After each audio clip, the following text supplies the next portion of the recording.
Bienvenue aux entrevues de l'Alliance québécoise des éditeurs indépendants portant sur les livres et sur le monde de l'édition indépendante. J'ai le plaisir d'accueillir à mes côtés aujourd'hui France Barbeau. Bonjour France. Bonjour. Alors France nous présente un livre vraiment magnifique, une œuvre d'art presque, qui s'intitule Mystérieuse Gabrielle, la passagère de Jacques Cartier en sous-titre, ce qui est assez intriguant. Alors avant même qu'on aborde le contenu de ce livre, j'aimerais que tu nous situes un petit peu quel a été ton parcours jusqu'à l'écriture. Parfait. Alors, après avoir fait des études en chimie, principalement en chimie médicinale, mais j'ai toujours écrit cependant, je tiens à souligner. J'ai commencé en enseignement au Collège Lionel Groulx, où je suis toujours d'ailleurs. Puis peu à peu, le goût pour l'écriture m'est revenu comme ça, pour aller plus loin en fait, parce que j'écris au quotidien. Donc, j'ai suivi quelques ateliers d'écriture, des cours en littérature aussi. Puis petit à petit, j'ai rencontré deux personnes clés au cours de mon cheminement. La première personne, ça a été M. Antonio Di Lalla, dans le cadre d'un atelier de création littéraire. Et puis lui m'encourageait comme ça à faire un projet de plus grande envergure. Ensuite, ça a été écrire son premier roman avec Madame Aline Apostolska. Et là, les premières lignes de Gabrielle sont vraiment nées, même si avant ça, il existait plusieurs textes un peu épars. Par exemple, j'avais vu dans mon esprit Gabrielle qui courait près d'une rivière, ensuite elle courait sur une lande, puis je savais qu'il y a un personnage qui existait déjà à ce moment-là. Mais les premières lignes sont vraiment nées lors de cet atelier d'écriture avec Madame Apostolska. Maintenant, on sait qu'écrire un livre, particulièrement un roman historique, ça demande des sources importantes.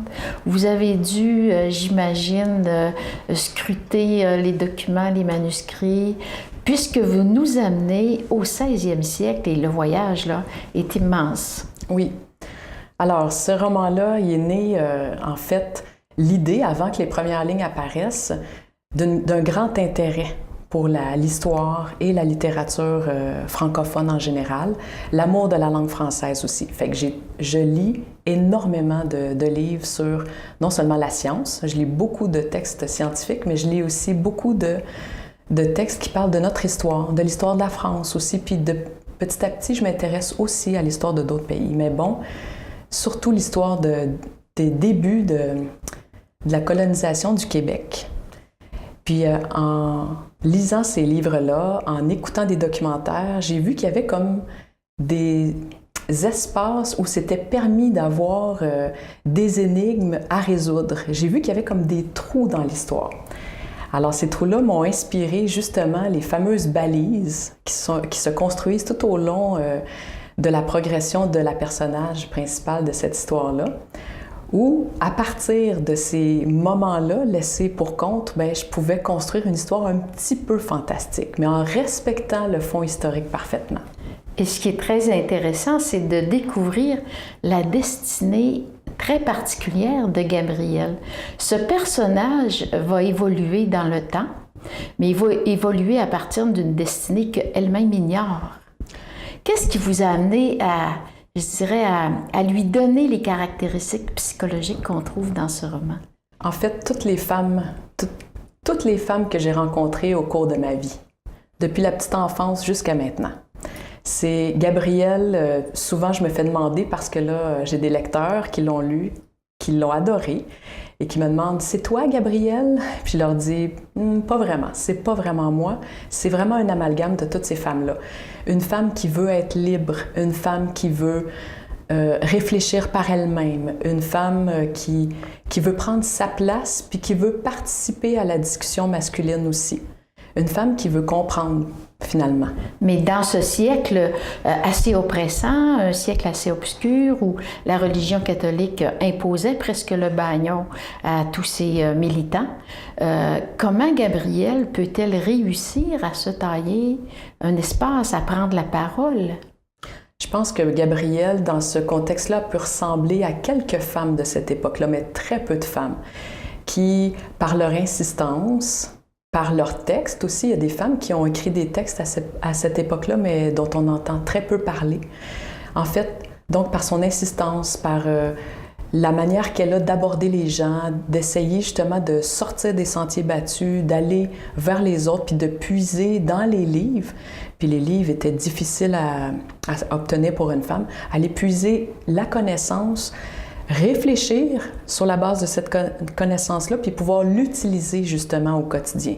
Elle essayait, justement, elle va essayer de passer à travers ça. Il ne faut quand même pas dévoiler ce qu'elle fait tout au long de l'histoire, mais par toutes ces tentatives-là, ce qui va arriver, cependant, c'est que la gente masculine de tous les niveaux, là, des nobles jusqu'aux paysans, ben, va être un petit peu étonnée de son comportement, de ses questionnements, de son insistance à vouloir justement discuter de ses connaissances, et donc ils vont chercher un petit peu à l'écarter ou à la faire taire, à la faire rentrer dans le moule que les femmes étaient obligées d'adopter à cette époque-là.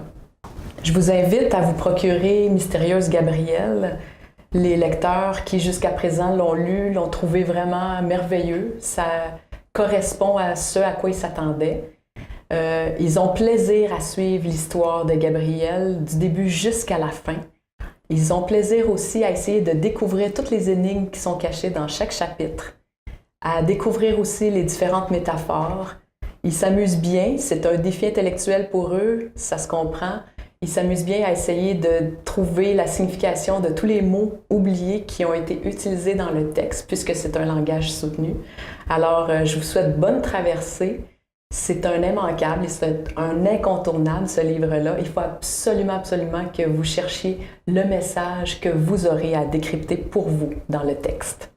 Ce voyage avec Gabrielle, en fait, nous permet de découvrir aussi la France d'une certaine époque. Hein? Oui. Notamment, le point de départ du roman se déroule dans un manoir ancien, 16e siècle, en Bretagne. Oui, en Bretagne. Est-ce que vous avez déjà visité cette région ou vous vous êtes inspiré de nombreuses lectures? Alors, oui, je suis allée en Bretagne, je suis allée en Normandie aussi, juste à côté.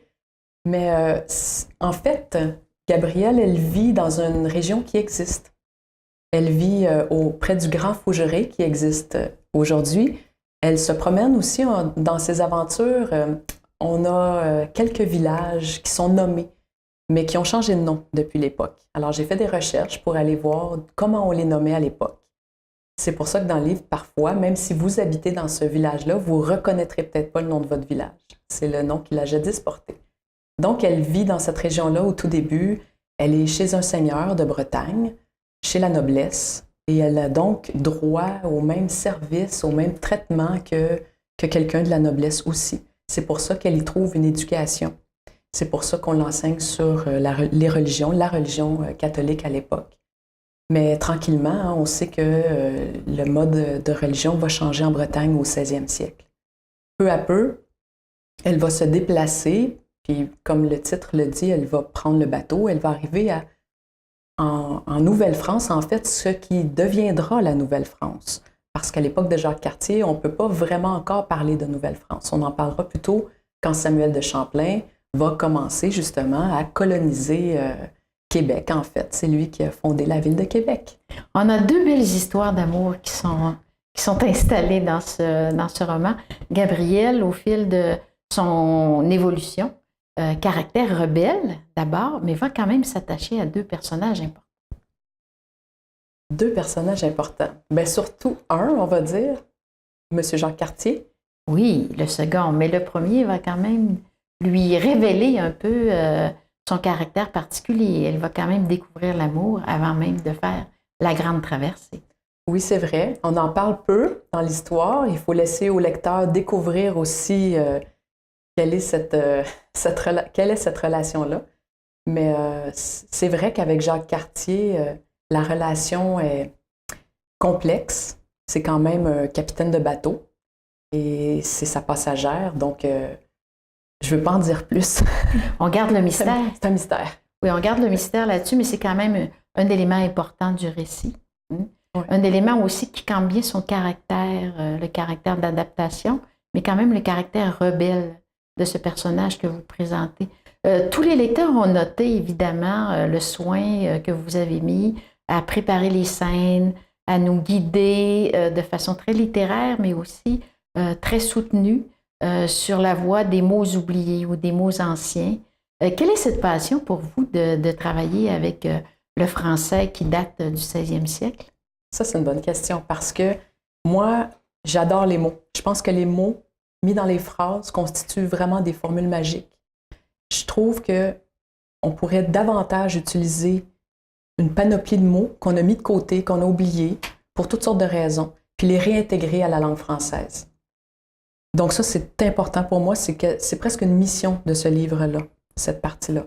Aussi, pour le reste du texte, je pense que le choix de création, il est là en fait, pour créer l'atmosphère, pour plonger mon lecteur dans cette époque-là parfaitement ou le plus possible.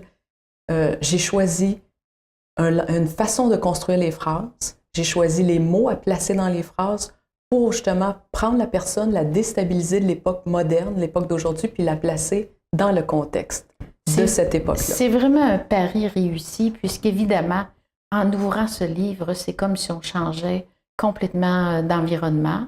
Et les valeurs qui sont transportées nous permettent également de réfléchir sur les changements que la société a connus depuis. Alors, moi, d'abord, je tiens à vous féliciter pour cette œuvre. Merci beaucoup. Grande qualité littéraire. Et j'invite les gens à se le procurer. À quel endroit peut-on se le procurer? Il est disponible dans toutes les bonnes librairies. Demandez à votre libraire. Il va se faire un plaisir de vous le procurer. Alors, aux éditions Veritas Québec, vous retrouverez ce livre, Mystérieuse Gabrielle, La passagère de Jacques Cartier. Merci, France Barbeau. Merci beaucoup. Au revoir. Au revoir.